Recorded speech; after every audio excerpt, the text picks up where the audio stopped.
It can be very frustrating being a captain in Starfleet. I mean, there's so many regulations to follow, so many lines you need to walk. Oh, one wonders how they don't all have back problems.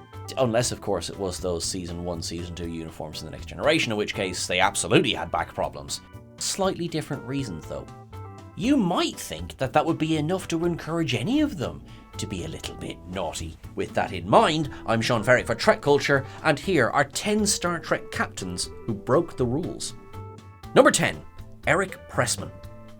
Yes, we may know our friend Eric slightly better by his admiral's rank, yet he was a mere captain once. He commanded the USS Pegasus, which, among other interesting accolades, boasted the honour of being William T. Riker's first posting after graduating from Starfleet Academy. Eric was an affable, thoroughly personable man. He inspired an upbeat atmosphere around him even as the years passed and his neck was weighed down with extra pips. But, as the audience discovered in his past, he'd broken a fairly major rule in the Starfleet handbook, one that got a lot of people killed. Aboard the Pegasus, Pressman had been experimenting with a secret interphasic cloaking device, an action that was directly in opposition to the Treaty of Algernon. This treaty was drawn up to end hostilities, at least at that point in history, between the Federation and the Romulan Star Empire. Without it, the wars that would surely have broken out could have been devastating to the landscapes of the Alpha and Beta quadrants. Now, we understand wanting to make a quick, quiet exit sometimes. I'm Irish, we mastered the goodbye. But there was simply too much at stake here. Eric, that's detention for you, sir. Number 9, Benjamin Maxwell. Ben Maxwell's story of disobedience is a tragic one. Here was a man haunted by the horrors of the Cardassian Wars, unable to come to terms with what he's lost. Though that should make him a pitiable man, here instead it makes him a dangerous one. Taking the USS Phoenix into Cardassian territory and attacking their bases and ships without provocation, Maxwell threatens to plunge Starfleet into conflicts anew with their tenuous allies. Though history may have vindicated at least some of his beliefs, the fact is that in Starfleet there's no room for a rogue officer. The scene in Maxwell's ready room, quiet and reflective, is a powerful image detailing the costs of war on those that are forced to fight them. O'Brien does talk him down, but Maxwell has broken so many rules and violated protocols that his career will forever be remembered for his final acts. It's unclear if he was ever drafted to fight in the Dominion War, though it's unlikely. Therefore, Maxwell's rule breaking cost him everything that he had left.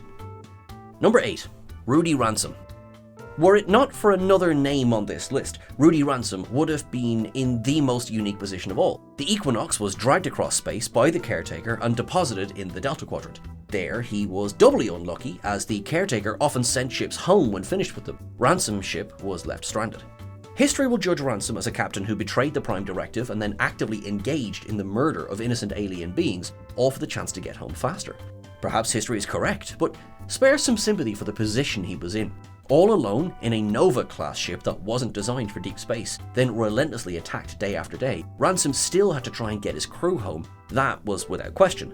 His methods were ghastly, though even he knew that, as in his final acts he sought a measure of redemption. He broke all the rules and he paid dearly for it. But what will they say about the man, his career, and his attempts to put things right?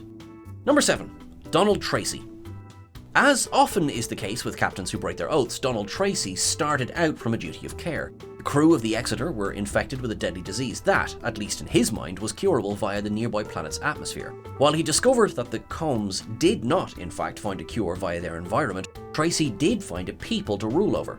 With his crew dead, he was unburdened and set about establishing himself as a warlord on the planet. The arrival of Captain Kirk and company derailed his plans and displayed his insanity, which was too much for the captain to bear. His little stint of rule-breaking had also further aided in prolonging a local conflict, something expressly forbidden by the Federation and in direct violation of the Prime Directive. There is, alas, no recourse for Tracy here. He may have set out with the best of intentions, but his ambitions quickly overcame them. At the time of his death, he was a raving madman and will almost certainly be forever remembered as such. Number 6, James T. Kirk. Honestly, where do we even begin? Let's be a little fair and look at the contemporary situation. Kirk existed at a time when space was still vastly unexplored. He commanded a starship that often found itself in combat situations, so unorthodox thinking was usually required. However, Kirk swung for the fences, there's no argument about that. There's the time he armed Tyree's people in a private little war, though one could argue he was simply evening the playing field. Then there was the time he destroyed the computer on Mini-R 7, thus forcing Vendikar to seek peace, a gamble that paid off. Wonderful news. The thing is, Either of these examples could just as easily have gone the other way. It's certain that he prolonged at least one conflict. Then there's the frequent bumps against the Prime Directive, while he treated the temporal Prime Directive like only so much toilet paper. Kirk was a captain who got things done. However, when it came to a performance review, the manner in which he gets these things done can be just as important. Kirk's report card may be looking at a few red marks. Number 5. Hikaru Sulu. Sulu first appears in Where No Man Has Gone Before, the second pilot of Star Trek, but it would take 25 years for the man to finally achieve the rank of captain. That is, if you ignore those original scripts for Star Trek 2, but let's not worry about that right now. In Star Trek 6, The Undiscovered Country, Hikaru Sulu has taken command of the USS Excelsior, having already completed 2 years of scientific research in the Beta Quadrant when Praxis explodes. This sets off a chain of commands that leads to Sulu breaking all of the rules to come to the aid of the renegade Enterprise A. Having rescued Kirk, that ship needs to know the location of the peace talks between the Federation and the Klingon Empire. Sulu is only too happy to oblige. There's no argument at all that the man wasn't fully aware of his actions. Kirk even reminds him that by accepting his communication from the Enterprise, he risks a court-martial. Sulu sardonically says their transmission is breaking up and he cannot hear a thing the captain is saying. Whatever is to be said about Shatner and Takei's long-term feud, they truly play very well off each other on screen, one rule breaker to another. Number 4. Spock. Spock is perhaps the best example to those unfamiliar with Vulcans that yes, they very much do feel, and yes, they very much do act on those feelings when they want to. After the arrest of Kirk and McCoy for the assassination of Gorkin, Spock not only ignores orders to return to space dock, but then takes the Enterprise A deep into Klingon territory on a rescue mission. Though undoubtedly a logical decision, as Kirk and McCoy may be instrumental in identifying the true killers, there is no question that this is an action stemming from an emotional response. There was no chance that Spock, of all people, was going to abandon his friends, yes, even McCoy, to freezing conditions and probably execution on Rodopente. Having said that, everyone was very lucky that the peace talks went well. After all, Spock took a Starfleet ship behind enemy lines, liberated 2 maximum security prisoners, and then engaged in battle with a Klingon ship in the skies above Kittimer. There's only so many, it's okay, it's Spock's, that you can get away with it. Number 3. Benjamin Cisco. Yes, we're talking about the Poison Planet. One might assume that In the Pale Moonlight might be the easy option here, but one must remember that to a certain extent, and with a healthy dose of plausible deniability, Cisco acted with Starfleet Command's blessing in those circumstances. No, we're not sure that Garrick's final actions are covered in that, but it's all very grey in that case, isn't it?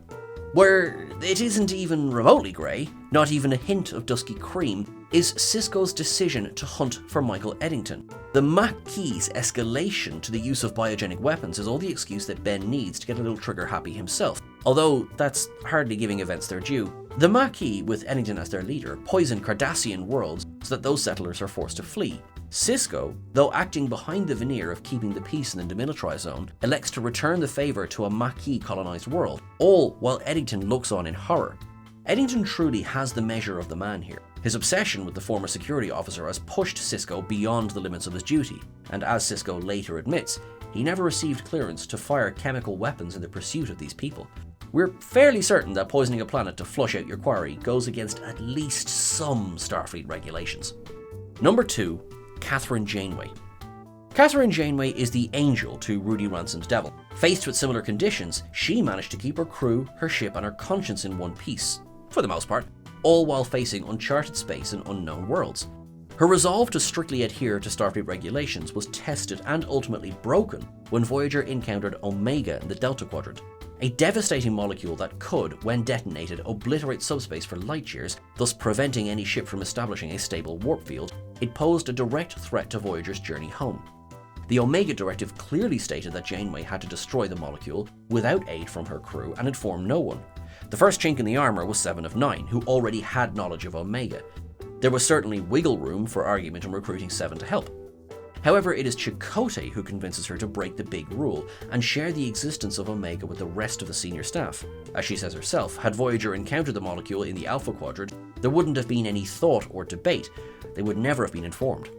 However, their unique position encouraged Janeway to break this rule and, in turn, entirely for the better, as the sheer amount of Omega discovered would have required far more resources than her original shuttle-based plan would have provided. Number 1. Harry Kim. Let us here give the man his due. While it may have been in an alternate future that was then erased by the actions of a certain Admiral Janeway, Harry Kim was, for a time, the captain of the USS Rhode Island. This Nova-class vessel detected Janeway's adapted shuttle and was sent to intercept, with only Kim knowing that she intended to use experimental Klingon technology to travel through time and change the past. There is an irony here. In Timeless, an older Harry Kim breaks every rule he can to change the past, thus saving Voyager from destruction. Here, he is tasked with preventing Janeway from doing exactly that. However, anyone ever truly believe that the Forever Ensign wouldn't side with his old captain? Their exchange may be brief, but Janeway and Kim understand how vital her mission is. As she reminds him, he was once an eager youth who was ready to fly headfirst into a Borg-infested nebula to get their ship home quicker. As he was always going to, Captain Kim relents, disobeyed his orders from Starfleet, and violates the Temporal Prime Directive in one breath. Though he may never know it, history proved his actions to be correct. For that shining moment, Captain Kim helped save the lives of everyone on his old ship. Thanks so much everyone for watching along. We hope you enjoyed this and hope you enjoyed the original article, which is available over on whatculture.com. You are awesome, you are wonderful. You can follow us on the various socials at TrekCulture. You can follow myself at Sean Ferrick as well.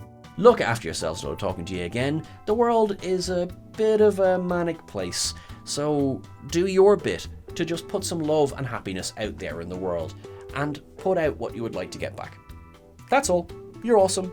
You deserve the best. Live long and prosper, and I'll talk to you soon. Bye.